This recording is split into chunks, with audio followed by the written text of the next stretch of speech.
Salut à tous, bien-aimés, et bienvenue à 5 minutes dans la parole du Seigneur.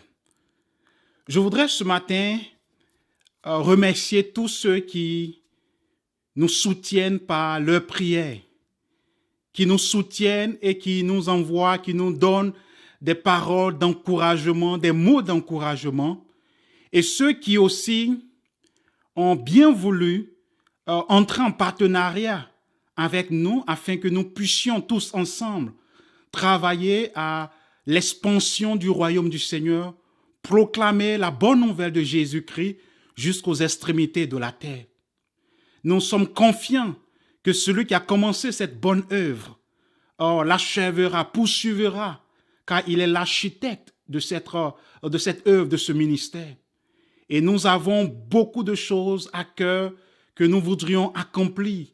Et dans les jours à venir, dans les mois à venir, dans les années à venir, le Seigneur lui-même se glorifiera par ses activités et pour votre édification spirituelle, pour votre croissance dans la foi, dans l'amour pour le Seigneur et pour les saints.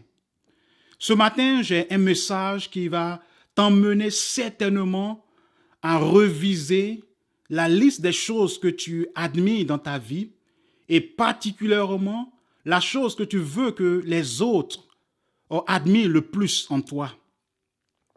Lorsque j'ai répondu à l'appel du Seigneur pour devenir serviteur de Dieu, j'ai éprouvé beaucoup de mal, beaucoup de difficultés à m'identifier comme pasteur.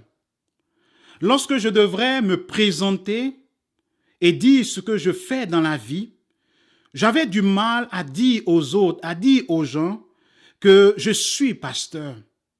Contrairement à mon ancienne fonction de chef comptable dans une multinationale, dont j'étais très fier, j'ai découvert que je n'étais pas si fier, sinon pas du tout fier d'être pasteur, de m'identifier comme pasteur et d'être représentant du Dieu très haut.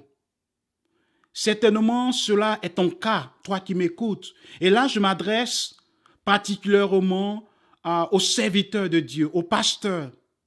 Tu n'es pas fier de t'identifier, de t'afficher comme pasteur. Et aussi à mes frères et bien-aimés, chrétiens en général. Tu n'es pas fier d'être chrétien, tu n'es pas fier de t'afficher comme disciple de Jésus-Christ. Je veux que tu saches ceci, tu n'es pas seul. Bien longtemps avant toi et moi, des bien-aimés frères, des chrétiens faisaient face à la même situation. Ils n'étaient pas fiers, ils ne mettaient pas leur fierté dans le Seigneur. Ils ne prouvaient aucune fierté à appartenir à Jésus-Christ. En effet, dans la première lettre de Paul aux Corinthiens, en son chapitre 1er, verset 30, il est écrit « C'est grâce à lui que vous êtes en Jésus-Christ, lui qui est devenu par la volonté de notre Dieu, notre sagesse, notre justice, la source de notre sainteté et notre libérateur, afin, comme il est écrit, que celui qui veut éprouver de la fierté, celui qui veut se vanter, qu'il mette sa fierté dans le Seigneur. » Dans ce verset, Paul adresse la question, le problème épineux de la fierté dans le Seigneur. En effet, les Corinthiens n'étaient pas si fiers du Seigneur. Les Corinthiens n'étaient pas si fiers d'être chrétiens. Ils n'étaient pas fiers de s'associer, de s'identifier au nom du Seigneur. Et la raison était tout simple.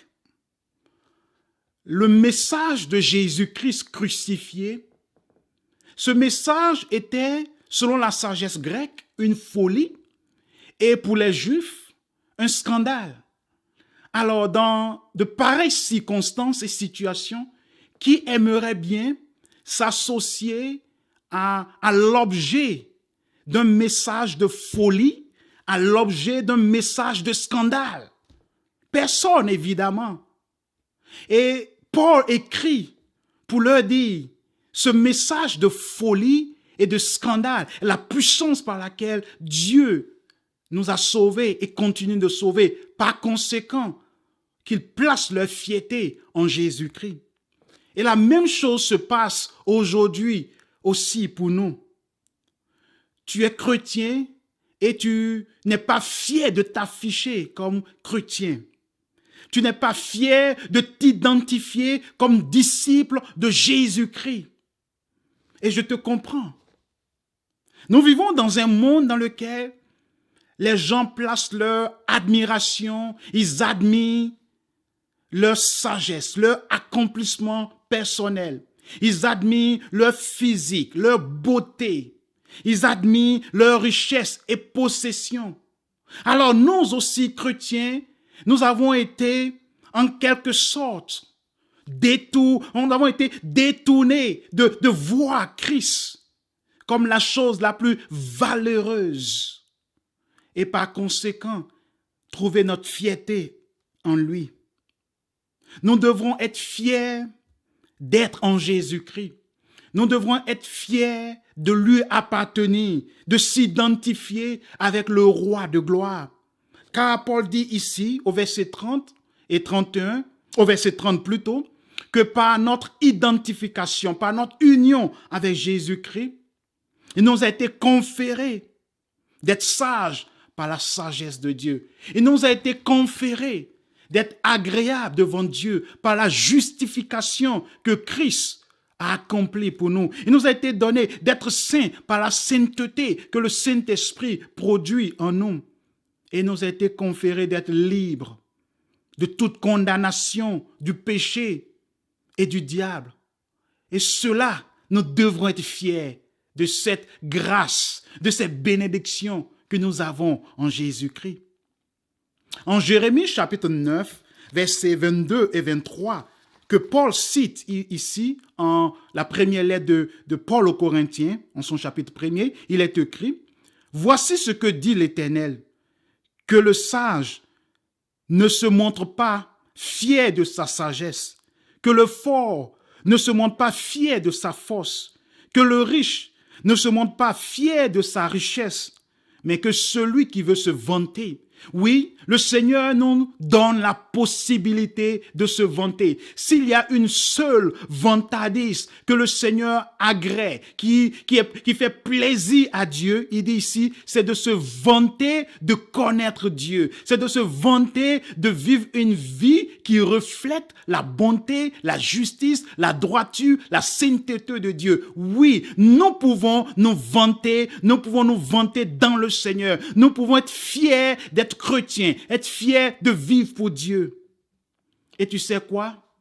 Maintenant, je n'ai plus honte d'être pasteur, mais plutôt je suis fier. Je l'affiche ouvertement. Je me vante d'être le serviteur fidèle et prudent que le maître a établi, responsable des gens de sa maison, pour leur donner la nourriture en temps voulu. Et toi, veux-tu faire de Dieu ta fierté? Veux-tu désormais vivre ouvertement ta vie chrétienne, ta foi chrétienne? Veux-tu désormais te vanter de connaître Jésus-Christ, de vivre pour Jésus-Christ dans ton lieu de travail, parmi tes amis, dans ton quartier? Veux-tu être fier d'appartenir à Jésus-Christ? Et je sais que tu le veux. Et c'est pour cela que je veux prier pour toi. Et que je prie que le Seigneur, par le Saint-Esprit qui a fait habiter en toi, t'aide à faire du Seigneur ta plus grande fierté, à faire de Jésus-Christ crucifié objet de folie pour certains, objet de scandale pour d'autres, mais pour toi, l'objet de ta plus grande fierté dans la vie.